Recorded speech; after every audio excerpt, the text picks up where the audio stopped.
Every week here on the Fear Fiction Podcast, the three of us read and critique short, scary stories, paragraph by paragraph. Sometimes only one story, sometimes 4 or even 5. We find a variety of stories from a variety of authors, from a variety of sources, the fandom wikis, subreddits, collaborative writing projects like the RPC Authority, SCP Foundation, and Wayward Society, and Fleming Storage Unit Project, blah, blah, blah. We often are very harsh, and we will joke about stories of any quality, whether we like them or not. We always find negative criticism, even for stories we like. But it is exceedingly rare that we find a story that we think is conceptually bad. And what's even rarer is on the occasions that we all agree, even though we normally have similar opinions, we often disagree. Even when we agree that a story is quote-unquote bad, it's because of some problematic element like outright plagiarism or a shady format like on some of the subreddits. We have found bad authors so very rarely. So why the fuck does Hollywood and AAA video games find them? Where are they coming from? Why is it when that money is on the line, countless man hours and other awesome artists are booked to work on something big, they can find all of the shitty writers? That's easy. How? They are going to the people who are closest to them, not to the best writers. But we don't find shitty writers very often. Well, see, we look on the internet. We look in random places on the internet. The people who are hiring for Hollywood productions and AAA games are looking for someone who lives in their city with the proper accreditations from the proper universities that know people they know. Or even just, hey, I know a guy, they'll do it. Yeah. And they'll like for a reasonable salary. The phrase, it's not what you know, it's who you know, is like 100% true for Hollywood more than pretty much anything else. So what you're saying is this is a California problem. It's any also major Georgia city. Also Georgia. Also New York. New York, I was going to say, because starting there's another place. I think Rhode Island's trying to get in on it. Rhode Island's trying to get on the government subsidy for writing. Yeah.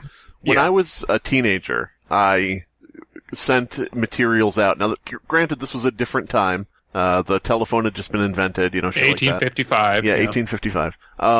I sent out like letters and samples of my work to comic book companies.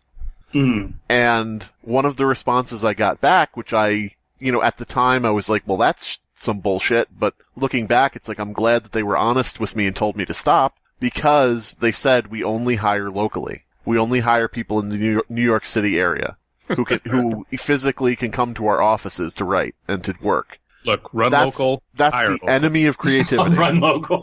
Yeah, run local. But that is the enemy of creativity. Everybody that get your run local Fear Fiction t-shirts. Yeah. And it's definitely, like, Hollywood is behind on fucking everything. And one of the things it's really behind on is just utilizing technology to source in remote work. They're slowly catching up, and there are definitely Smiling Friends.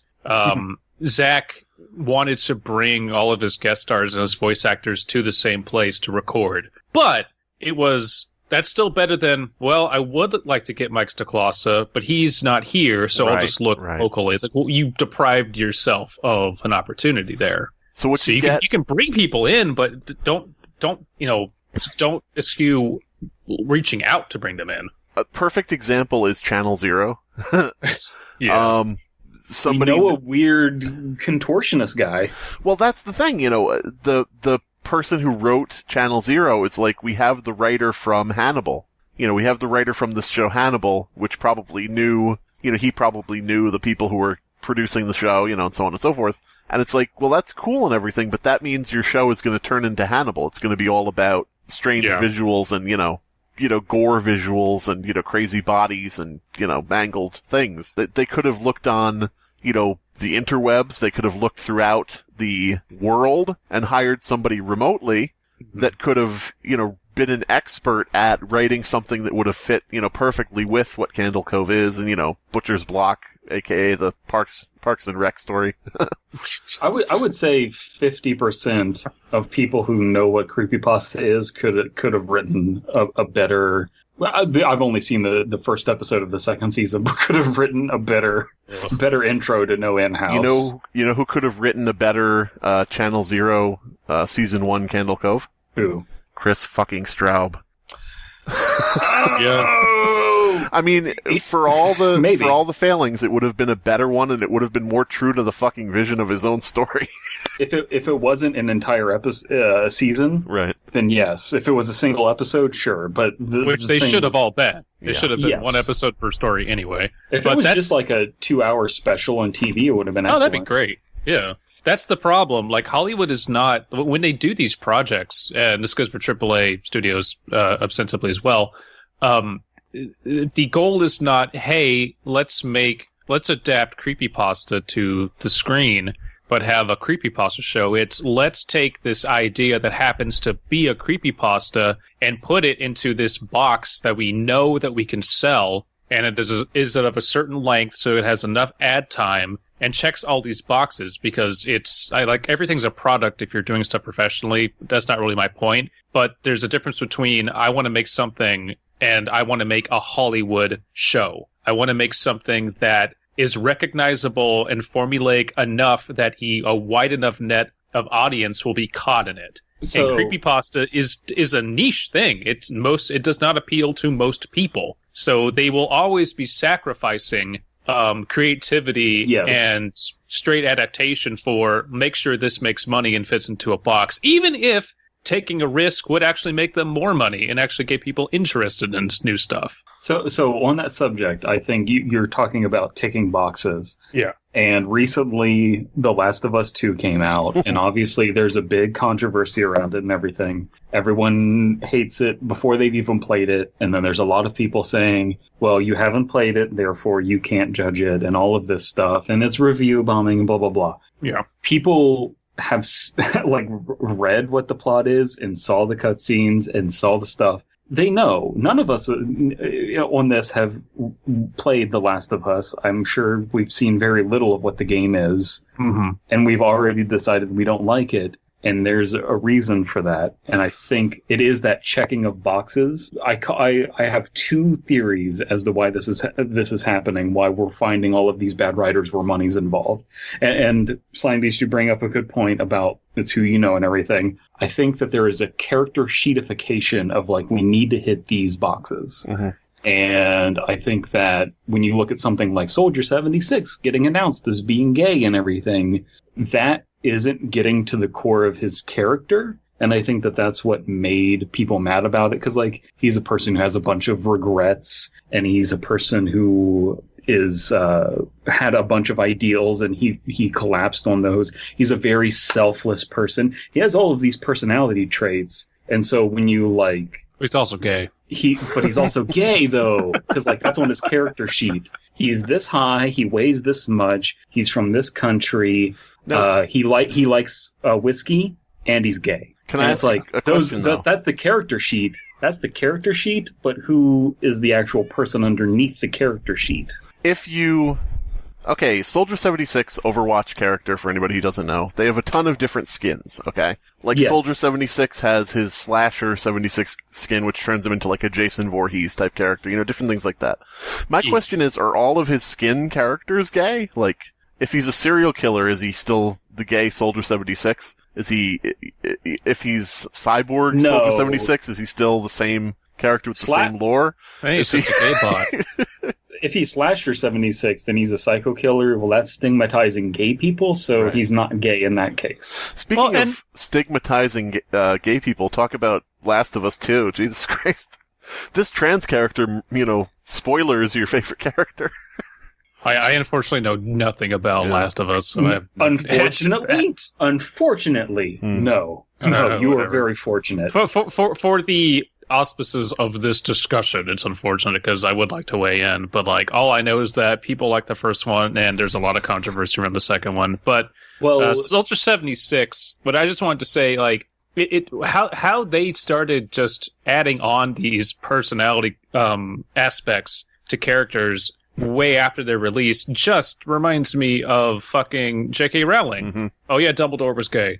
Well, oh yeah, all this happened. Oh yeah, it's like this. It doesn't mean anything at this point. And how much more, like, it would be a lot more genuine if you had said this from the outset and not just been a bunch of fucking cowards. Because it just looks like it's corporate wokeness. That's it. The thing is, they, and this goes for a lot of different things. I know a lot of people's eyes are going to glaze over when we start talking about Overwatch, so apply this through a lens of, various media, but Overwatch is like a prime example of the fact that they're not giving character traits to characters. What they're doing is leaving their characters complete blank slates with, maybe they have a little bit of attitude, maybe they have a little bit of sass, maybe this one's honorable, like very basic, one-dimensional characters. They're leaving them as blank slates, but every so often saying, this one has autism. This one is gay. This one is also gay. Which is like, you're not giving character traits to people, you're just, you're just saying, this one has, no toe on their left foot, like no big toe. It's like, okay, that's a disability, and I root for them, making their way in life, but, that's representation for people who don't have a toe. So, but I don't care, and it doesn't affect the game, and it doesn't affect the character, actually. Because being gay in 2020, guess what? Being gay doesn't affect the character. No, and I have to I don't know. I would have to ask somebody who is LGBT, like, do they, are they pleased by this? Do they feel represented when they just come out way later? Oh yeah, no, they're gay. Well, I don't know. I'd have to ask. In regards to the Tracer thing, as a male lesbian, I'm nonplussed. I was going to say, I've only seen. We're focusing on the sexual identity aspect of it, and that's a big part of it, which is why people, when they see something like The Last of Us 2, they're like, oh, the SJWs took over, which is not true. The underlining issue. The underlining issue is shallow writing, and that's manifesting itself as like this sort of like identity politics thing. But that's not the core issue. That's just how identity politics deals with making bad writing. There are plenty of ways to have this character sheetification manifest. A writer like Michael Chu, who writes Overwatch lore, which who is a bad writer. I was just about to say who I think DP would classify as a bad writer. A bad writer says, I'm going to make Soldier 76 gay. So in a story that doesn't matter, that no one will read, for an event nobody cares about, I will put a sentence toward the end implying heavily that he loved some random guy in the past. A good writer, someone like, myself, a good writer. Everybody laugh hard. Yes. A good writer would look at the fucking overall game, the lore of the game, the entire picture, and say, there needs to be a story. If Soldier 76 is going to be gay, which is a fine decision, who gives a shit, great, cool. Would it be better to say, in terms of lore and the game and the overall interplay of the characters, Soldier 76 has quite a history with Reaper? What about Soldier 76 before Reaper turned evil? Soldier 76 had an unrequited, unspoken thing where he was attracted to fucking Reaper. And then you have a story where you read the story, you get to that point, and you think about the game, and you think about the interplay of the characters, you think about where the characters are now, you think about playing a round of Overwatch, where Reaper is in the back line and he shoots Soldier in the fucking head, and maybe you could have a little bit of heartbreak for that. Maybe you could have a little bit of caring about that. But I don't care if he likes some random no-name guy from the past. I don't care. Yeah. Well, so here's the swerve. I super don't think that Michael Chu is a great writer.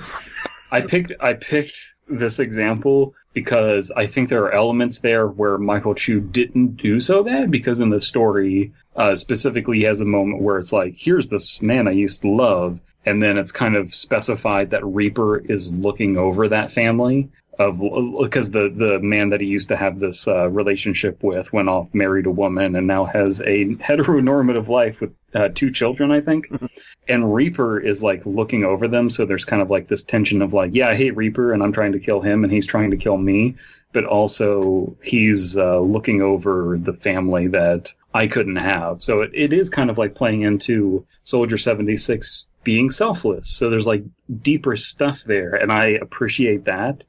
I think that it's an interesting example because in the case of why they announced that he was gay, it's because there were a bunch of other controversies happening at the time, and that distracted from it. Right.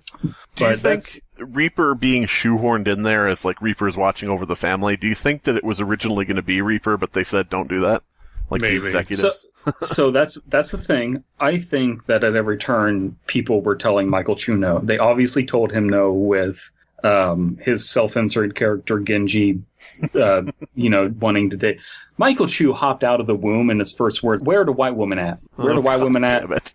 That's exactly what he said. So they turned him down on all of that stuff. So I don't know if that was him. I get the feeling it probably wasn't. Speaking of executive interference, how much do we think that plays a part in bad writing? So, do you think the writers are all bad, or do you think that some of them are like, I have a great idea, and the executive says, no!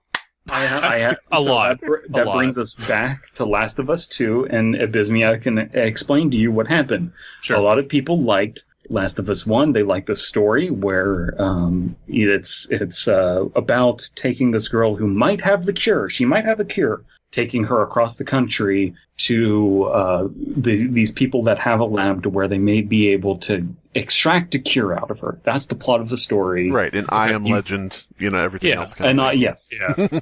So I'm not going to go into any more spoilers than that, but there is no cure at the end of the game, blah, blah, blah.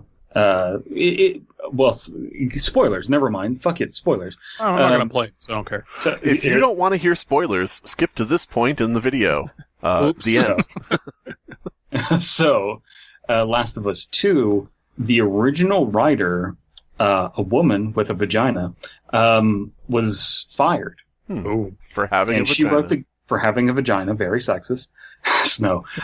And so, this other writer, a dirty, dirty, filthy man, took over and wrote the story that he originally wanted to write. And the woman who got fired apparently had a bunch of drama at the development company, Naughty Dog, every step of the way, and was fought tooth and nail on every decision she wanted to make. And then this man writes a story that he originally wanted to write about revenge, where people are going from one side of the country to the other for revenge against one person during a zombie apocalypse, which makes no fucking sense whatsoever. That's just a Walking Deadification. I mean, of the universe. Right now, I won't go out for simple groceries. Yeah. I would go across the country in a zombie apocalypse. in a time where everything you do could get in certain zombie universes, if you could get a scrape and a zombie had been next to the thing you scraped yourself on, you get infected. That's how tense some of the universes are. You're definitely not just doing stupid, reckless shit if you're of sound mind. So in this case, where did the horrible writer come from? And why was he so dead set on making sure that gamers experienced getting fucked in the eye? I mean, so anyway. I wish that, unfortunately, NDAs are a thing, and they will keep so many insider secrets from the public. I wish we could know just how often a script gets fucked with and to what degree and on what points. And then there's other examples. Release the Snyder Cut. The Snyder Cut. It's coming out, boys. And I'll go back to Slender Man. Terrible script. There's no way, undoubtedly the executives fucked with it because this is a Sony production, but there's no way it was good to begin with. You can just tell. But there are a lot of other movies and a lot of other games where there's, it might just be this kind of average, decent writing, and then there's just ridiculous decisions, and you sit there and you go, who thought that was okay? Was it the writer? Was it the studio? I don't know. Well, in the case of Slender Man, Joseph, whatever his name Stalin. is, Joseph Stalin, from the people who did Marble Hornets, one of the two guys that left, he recently pointed out, not too long ago, I think it was like about a year back, that a lot of what Slender Man was created by Marble Hornets. Mm-hmm. Yeah. And so, like, Victor Surge had a lot less to do with Slender Man as we know him than Marble Hornets. And so it's like this weird situation where he ended up with the rights to it. And so he was just like, I don't know, make a Slender Man. Here you go. Have fun. There you go. But I think the other big reason that bad writers are found in money situations is a lot of the times it's like, okay, guys, these executives are like, we need something new. We need something that is challenging to our audience and is really smart. And they kind of like pitch it to the writers as like, we need something that's challenging. Mm-hmm. When in fact, that is not at all what they're saying. They're like, we need you to subvert expectations. Is that do executives do that, or do writers approach and pitch that? I can't imagine. I think that's an easy thing for writers to come up to an executive and say, "How about we subvert their expectations?" Okay. Because that's very popular. Executives sit around and they have piles and piles. Let me clear this up. Emails. Let me clear this up, okay? Sure. Executive says we have the rights to this old 1990s Power Rangers bootleg ripoff cartoon that lasted for a season. Do something with it, okay? A producer says, let's do something that subverts expectations. What's really in right now is these horror adaptations of things. Let's make horror Power Rangers. Let's subvert and do that and do something crazy. Okay, the writer Trini was then has to make something out of that shit. And the writer is somebody's nephew, so they don't even have the chops. Yeah, like it's just convenience and streamlining the process, I think, is king for a lot of major studios. There is already, like, making a movie or making a AAA game is hard. There's a lot of work. It's a lot of money. There's a lot of moving parts. No one disputes that. And so because of that, you cut corners wherever you can. If you can just look around the room and be like, I need a sound guy. Anyone here a sound guy? Oh, you interned for the sound guy in a different movie that made a bunch of money. Cool. Good enough. And I actually watched a documentary the other day about some of the most famous sound designers and composers for famous blockbusters. Wow, that sounds boring. Mm-hmm. It's boring if you're not me. But one of them was like, seriously, he didn't go to fucking film school or anything. He just interned. He sat behind the guy who was doing Apocalypse Now's sound design, and they hired him. And he's actually very good, and he went on to do really good things, but, like, that's it. Right. That mindset has not changed in Hollywood, because it's, I know this person, they're here, I vouch for them, you don't have to go through fucking resumes, boom. That's it. It's easy. It's quick. And as long as they do a decent enough job, it doesn't have to be good. It just has to make money. I mean, really, I think writing is very undervalued in terms of stuff. I think it's all about, right now, it's all about the visuals, the graphics, the twist, the subversion, the, pre-existing property. This already has fans. Let's make a movie of it. We'll just cash in. What's the story gonna be? It doesn't matter. Mandy, one of my favorite movies from the past couple of years, is 100% style over substance. The plot is wafer thin. It's just revenge. But it's a very interesting, compelling movie because there's care, like the writing and the creativity went into the visuals. So there's effort. And there's like a lot of movies don't require a lot of creative effort in any aspect that they do. Yeah, they have really nice looking visuals that their server farm took, 3 billion man hours to make, and it costs this much money. But at the end of the day, it's just like a bunch of noise on the screen. Like if you think of Transformers movies, there's no real creativity. It's just robots smash into each other, and it looks pretty, and that's why it costs a lot. That's it.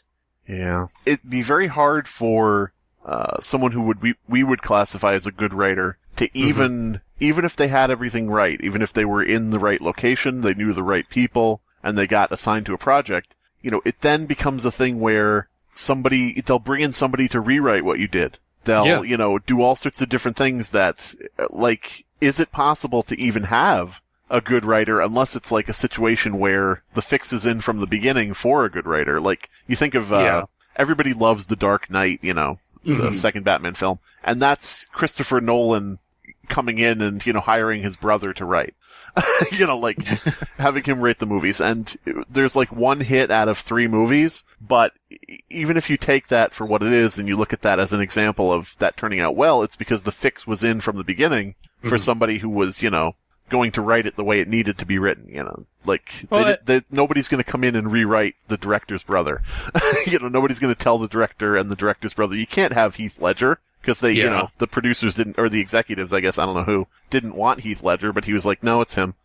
Well, so it's like, that's the other problem with, I think, just movies in general. It's, we need to bring on a writer for a movie. Well, what movie? What's the genre? Who is the studio? Is this a previously existing IP? All of these factors weigh heavily on what the final product is going to look like, and is it going to please the executives? And hence why rewrites come in. Focus groups are still a thing, and they can completely upend movies, original cuts, that is. You're not bringing on a writer to contribute their skills and their perspective. You're bringing on someone who can fulfill a role to contribute to this larger product. And that's not every movie, of course, but I think that's a lot of movies these days. It's just, you're treating them like any other person. Oh, can you do lighting? Does it have to be creative lighting? No, we just need to be able to see shit on screen. Right. I think that's how they treat writers. Ever since the writer's strike, they just realized, you know what? Most people are fucking dumb and don't even care about writing. They just want to see explosions. So, writers are kind of second priority now, or even third. We need a script where we get from point A to point B. It's like, right. Okay, do you have any ideas of how you want me to get there? Just no, as long as we start here and we end here. Spider-Man can't die at the end of it. Care. That's all that needs to happen. Yeah. Do you need any explanation as to how the Iron Man invents time travel? No. It's like, no? Okay, then how about he just does? Yeah. Yeah. But yeah, this is kind of a weird, tangentially related thing, but Jackie Chan, his first movie in America was like a very generic action movie, right. And it didn't work out because Jackie Chan is very slapstick and like very comedic in the way that he deals with stuff. He's not like bone crunching, blood and guts. Right. Oh, he's such a hardcore kung fu master. And then in Rush Hour, they like understood like, oh, he's supposed to be an idiot who gets himself into increasingly stupid situations and gets out of them in creative ways. Right. And so they kind of like course correct that problem by letting him do what he's supposed to be doing. So I think that a big part of it is just letting a writer or whatever the creative force behind something, letting that like auteur voice come out. Yeah. I mean, I could share a personal anecdote if nobody minds. Sure. No. Long ago, there was a local guy who was a radio show host. Local radio show host. Yeah. Jimmy and the Dickwads. more like, well, hello there, everybody. My name is such and such, and we're going to be listening to, like one of those, old-timey guys. But he often talked on his radio show about the film industry here and how he was, part of it and different things like that. He would tell stories and so on and so forth.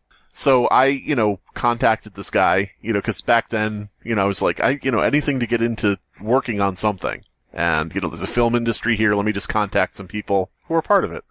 And so he says, oh yeah, I actually have been trying to do a film. I've been trying to make a film. I want to do a horror film. So my mind, immediately goes to, okay, a group of, people, and, what if you had, like, this killer that was, like, in a, cause this is, like, 20-something me. You have a killer who's, like, in this mask. He's a masked killer, and it's, like, an ancient, like, torture helmet kind of, mask and he's killing people and so on and so forth, and you wonder who it is, who could it be, try to figure out who the killer is, and at the end it turns out whoever, is compelled to put this on becomes the killer. All our characters have been the killer at some point in the film, like a Orient Express kind of bullshit. So, talk to the guy, and immediately before I can say anything the next time we talk, he says, okay, so here's the idea for the film I want to make. And he says, it's a small town, and this young couple breaks down in the small town where it's like the Salem witch trials. There's like these, people who are like throwbacks to like, the old Salemite, people in this town. They're kind of like a little bit like maybe Amish, but not really. And they turn people into store mannequins. And I'm like, oh. And so I stay up all night in one night writing this script about a young couple that breaks down into town where they turn people into store mannequins. Send it to him the next day. I said, here's a rough draft. Here's like a rough idea. And he says, well, can you make it less frightening? So I'm like, oh, what? Okay. And he's like, yeah, we want to make a horror movie, but we don't want it to be so frightening that, people don't go see it. And I'm like, God. Fucking shit. And that's just like my little microcosm experience of what I'm sure so many people fucking go through, that are trying to write something. They come up with an idea, they have a concept, they have, genuine things, and someone says, well, actually, what you're gonna be doing is you're gonna be writing a story. We have the rights to make a Rubik's Cube movie. You're gonna write a movie where you involve the Rubik's Cube. Go. And they're like, alright, well maybe it's like, Hellraiser? Maybe like the puzzle box, maybe, no, we don't want to associate with anything evil or demonic. The brand wouldn't want that. Oh, okay. Well maybe a little kid finds the Rubik's Cube and they go on an adventure and, well no, we just want to basically have, like, maybe there's a contest for people who are solving it, and we want to have somebody who wins it and goes to Hawaii. And it's like, okay, whatever. Why don't you just write it yourself? Whatever. So I think that happens to so many fucking projects. Yeah. I don't know. I had, this wasn't malicious at all. It was just kind of, again, this kind of culture of convenience. Someone reached out to me, and they were making a kind of a pixel parallax shooter game in space. And they said, "Hey, we want to commission some music from you for it." And I said, "Oh, sweet! Really do want to make music for video games. It's awesome." And he said, "Yeah, we really only need the boss level because we have music for everything else that we're happy with, but we want something really special for that." And I said, "Awesome! What do you have in mind? Can you give me some footage?" And they send me like a snippet of the level of someone playing it. And they said, yeah, listen to the music we have, kind of make it like that, which is temp music, which, okay, fine, everyone does that. Temp music? What describe? Temp music? So, like a circus tent? No, temp. Oh, okay.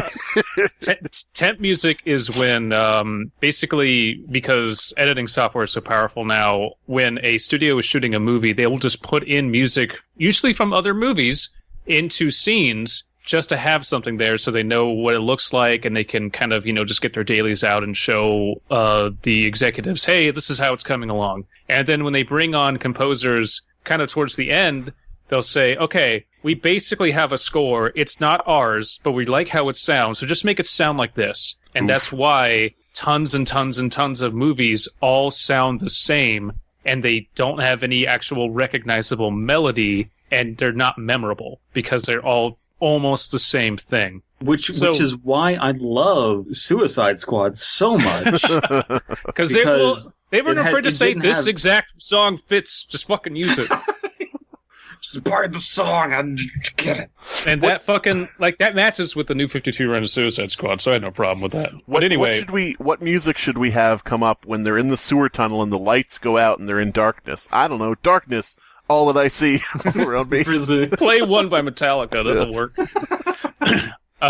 So it already changed from, we need you to make music. You know what? Can you just make something like this? And I said, okay, fine. And then I had some other question. It was basically like, how long do you want it to be? We were, I think, talking terms for payment. And then they went silent. And then they came back and said, you know what? Never mind. We're just going to use the track we have. I was like, okay, thank you for wasting a month of my time. All right. Which, again, it wasn't malicious. The severance fee will be $500. Right. And it's I have to wonder, did they just want to get the game out? Did they not want to pay me? It's weird to reach out to someone and then just retract entirely. Like, you wanted something different. Why are you suddenly okay with a thing that wasn't good before? Again, don't think it's malicious. Just, I think people who make stuff, they're exhausted by the end of a project and they just want it done. I don't know. And that game was Deltarune. God, have we ever talked about Deltarune on the show? God damn. Remember Deltarune? I don't think we have. Why did I do a mix between Mike Stokalicus, Mike Swastika, Mr. Plankett, and why did I do a mixture of Mr. Plankett and Dagon? Hey, remember Deltarune? You want to buy Deltarune? You want to buy Deltarune? Remember the movie Splash? Remember The Little Mermaid? I do remember that. When are we going to get Fishfolk played by Fishfolk? Do we have anything more to say about this weird propensity that people have for finding bad writers, even though we have trouble doing it? What about if you're a bad writer, contact us, because we don't know how to find bad writers. It's hard. What if let us know where you post? What do we want to say about the writers who do get picked up from our communities, from the internet writing community, and get moved up to the big league? I think, was it the author of Baraska that wrote is it the House on Haunted Hill or something like that show or something? Sure, I don't know. She did? I don't know. Listen, I have a very tenuous grasp on reality. Because Chelsea Baraska, author. Chelsea, well-known dumb lesbian, says that the thing is awesome and is like trying to bully me into watching it. I've heard good things too, but I just don't want to commit to a TV show right now. No, neither do I. But I'm fucking busy. I've watched too many goddamn adaptations of House on Haunted Hill, including the Japanese one entitled Sweet Home, which was then adapted into a video game called Resident Evil 1. And it's a good game, but I digress. I don't know where I was going with this. C.K. Walker wrote that? Really? No, not the movie. I'm talking about the TV show, The Haunting of Hill House. Okay. Oh, yeah. That's what I thought you were talking about. Yeah, I couldn't. Oh, okay. I thought when you said, when you started talking about Chelsea, I thought you meant the movie that was the remake of House on Haunted Hill or something like that. Well, to answer your question, what do we say to these authors? Holy shit, she did. C.K. Walker. C.K. Yes, that's what I just said. C.K. Walker. Thank you for catching up. Which stands for Rebecca Klingle. The C stands for Rebecca. Sugar. Yeah. Klingle is sugar in German. Yeah. I might actually need to watch it now. I might actually have to listen to notable dumb lesbian Chelsea about her taste. Because C.K. I hate Baraska. I think it's a dumb story. I think I'm not a fan either. I don't like it. But C.K. Rocker overall is like a really good author. I've read some of her other stuff. Now, C.K. Rocker, I'm sorry, but C.K. Rocker was a beaver character from Chuck E. Cheese that lasted from 1984 to 1987. C.K. Rocker. Before the bite of 87, in which case she was retired. I thought you were going to say 2020 because I think Chuck E. Cheese is declaring bankruptcy. Oof. Cancel Chucky. All right, so here's the thing, though. I think it's a bit of a step down for C.K. Walker because first she's writing about a mountain, now she's writing about a hill. So, lol. No, I don't know, dude. Like, authors, they're gonna, that's the big time, and then maybe they go and they have a great time. Maybe they go and they get the Hollywood treatment, and their input gets ignored or heavily rewritten or reshot. They can't really talk about it until that NDA expires. So, this isn't the end of your career. You're capable of very great things. That's all I could say. It's interesting, though, because it seems to be a problem mostly, I want to clarify, mostly unique to being a writer. Because when you look at other art forms, like if you look at music, when a person gets popular, like publishing their own song on YouTube or whatever, and they get picked up by a big label, it's like they recognize what it is that got them to the show, so to speak. That's the weird thing. They are less concerned with what you're making, and it's just, here's $500,000. Your next album better be able to pay this all back. beyond that, you can't go around, killing dogs on the street because it's bad PR, but you're mostly left alone creatively as to what you want to do. Like people like a Doja Cat make like a song like Moo, and then like, hey, like just make like a sexual song with like a little bit of rap in it, and it's just like make an album like that. Yeah. And so she does, and then boom, and it's just like, oh, you were allowed to be you? Cool. Well, and like, again, it's part of this, a writer is a part of a large team making a movie. An album is not made by one person, but it is one person's output, essentially. It's like made by one person, Timbaland. It's all made by Timbaland. Yeah. Video games made by lots and lots, well, except for indies, but lots and lots and lots of people work on video games, especially AAA ones. So it's are you an expendable tool, or are you the creative force behind it? Okay, I need you to animate this man-on-man butt-fucking scene. I don't want to do that. You're expendable. I guess I'll do that. I don't want to do that. You're a bigot. Oh, never mind. I'll do it. I don't see what the point is. What does this have to do with the game? Listen, what it has to do with the game is it's going to make all the gamers out there really invest themselves and identify themselves with a character who gets fucked in the ass. Don't you see how funny that is? Don't you see the ultimate revenge on slope-browed troll gamers? Don't you see? Is that just the out-of-touch CEO who happens to be the head of a game company but doesn't know anything about gaming and kind of just walks in and says, "What's everyone doing here? Oh, we're making this zombie game. It's a sequel to a really popular IP. Oh, got any butt fucking in it?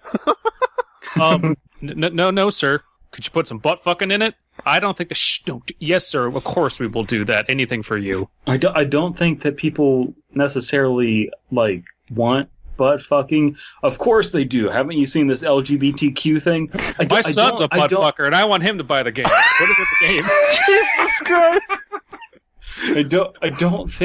I don't think that the LGBTQ demographic wants butt fucking. I don't think it's not really representative of anything. God damn it, Anderson! Open your ears. What do you think the B stands for? It's just. I know these things, Anderson. I'm very connected to today's youth. Is it just J. Jonah Jameson of just yes. I want pictures of butt fucking on my desk. LGBTQ, licking, gay butt fucking, touches something else. I don't know what the Q is. Queefs. Damn it. And then there's Q. Q is for the asexual people. That just stands for quit it. Quit having sex. Quit it. Leave me alone. Why are we doing Fat Albert? Hey, everybody. Just quit having sex. Hey, I'm walking through the zombie apocalypse. Wow, there's a door, and it's unlocked. Maybe I could find shelter in here. Oh, my God. What are they doing? Oh, God. Avert your eyes, Fat Albert. Well, actually, let me get in on this. Bow, bow, bow, bow, bow.